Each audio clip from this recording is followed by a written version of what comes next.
Shalom Bapak Ibu Saudara yang dikasihi oleh Kristus. Berjumpa lagi dalam sapaan Gembala Sekolah Kristen Lentera Ambarawa. Dan bulan ini perenungan kita bertema Do You Love Me? Yang terambil dari Yohanes 21 ayat 15 hingga yang 17. Saya akan membacakannya untuk kita semua.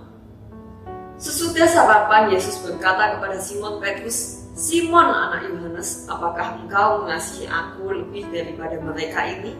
Jawab Petrus kepadanya, "Benar Tuhan, Engkau tahu bahwa aku mengasihi engkau." Kata Yesus kepadanya, "Gembalakanlah domba-dombaku." Kata Yesus pula kepadanya untuk kedua kalinya, "Simon anak Yohanes, apakah engkau mengasihi aku?" Jawab Petrus kepadanya, "Benar Tuhan, Engkau tahu bahwa aku mengasihi engkau." Kata Yesus kepadanya, "Gembalakanlah domba-dombaku." Kata Yesus kepadanya untuk ketiga kalinya, "Simon anak Yohanes, apakah engkau mengasihi aku?" Maka sedih hati Petrus karena Yesus berkata untuk ketiga kalinya, "Apakah engkau mengasihi aku?" Dan ia berkata kepadanya, "Tuhan, Engkau tahu segala sesuatu. Engkau tahu bahwa aku mengasihi engkau." Kata Yesus kepadanya, "Gembalakanlah domba-dombaku." Kalau kita bertanya kepada orang yang kita kasihi, atau sebaliknya orang yang kita kasihi bertanya kepada kita, "Do you love me?" Apa ekspektasi jawaban yang dikehendaki?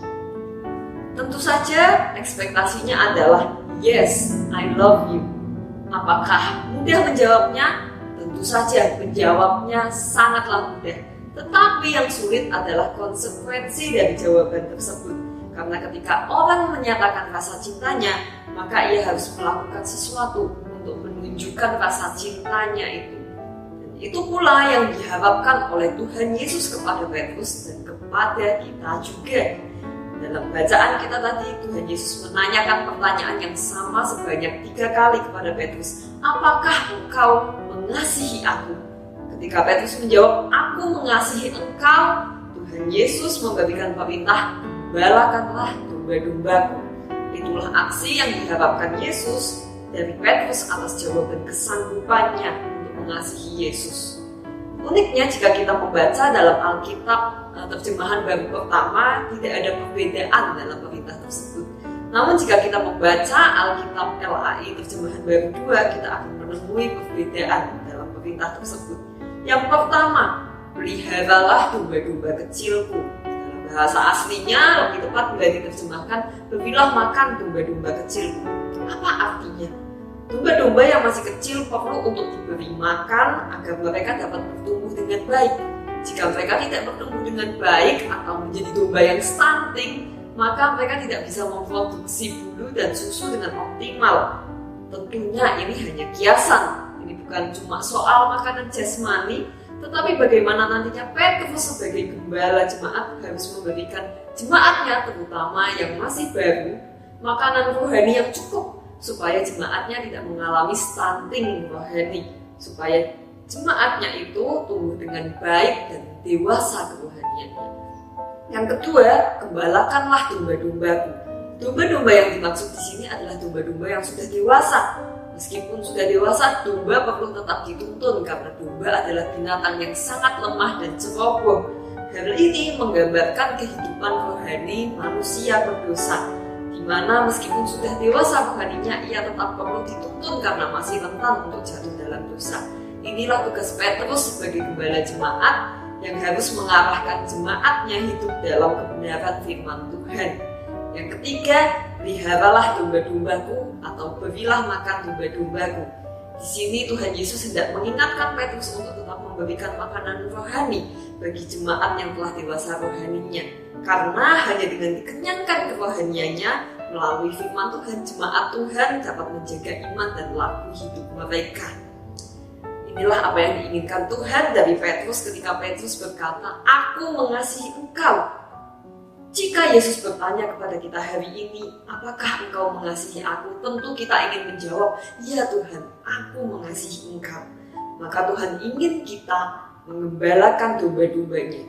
Siapakah domba-domba itu? Bisa jadi putra-putri Anda, bisa jadi juga siswa-siswi Anda. Apa yang Tuhan ingin kita lakukan kepada mereka? Yang pertama, memberikan makanan rohani bagi domba-domba kecil supaya kerohanian mereka tidak tumbuh dengan stunting. Hari ini dunia sangat kacau, apalagi di dalam genggaman tablet ataupun gawai kita. Gawat sekali kalau anak-anak kita lebih banyak menikmati fast food dari konten-konten di media sosial ketimbang menikmati real food dari firman Tuhan. Maka dari itu, mari jangan lupa, jangan lengah, dan jangan pernah berhenti mendengungkan firman Tuhan kepada mereka. Yang kedua, arahkan domba-domba kecil ini untuk hidup dalam kebenaran. Ajarkan mereka untuk tidak hanya menikmati makanan rohani, tetapi juga mengimplementasikannya di dalam kehidupan mereka sehari-hari. Waktu mereka belajar, waktu mereka bermain, bahkan dalam setiap hal yang mereka lakukan. Meskipun sudah mendengar firman Tuhan, namun natur keberdosaan mereka tetap membawa mereka pada keinginan untuk melakukan hal-hal yang tidak baik. Sebagai gembala bagi mereka, marilah kita arahkan mereka dengan penuh kasih sayang, namun tetap di dalam frame kedisiplinan agar mereka bisa hidup benar sesuai dengan kebenaran firman Tuhan. Itulah yang Tuhan inginkan dari setiap kita yang berkomitmen untuk mengasihinya. Kiranya Tuhan memberikan kita kesanggupan untuk melakukan perintahnya sebagai wujud kasih kita kepada Allah kita. Mari kita masuk di dalam doa. Tuhan, inilah kami yang mau mengasihi-Mu dengan segenap jiwa, kekuatan, dan juga akal budi kami. Ajar dan tolong kami untuk dapat mewujudkan kasih kami kepadamu dengan menjadi gembala yang baik bagi anak-anak kami, bagi murid-murid kami.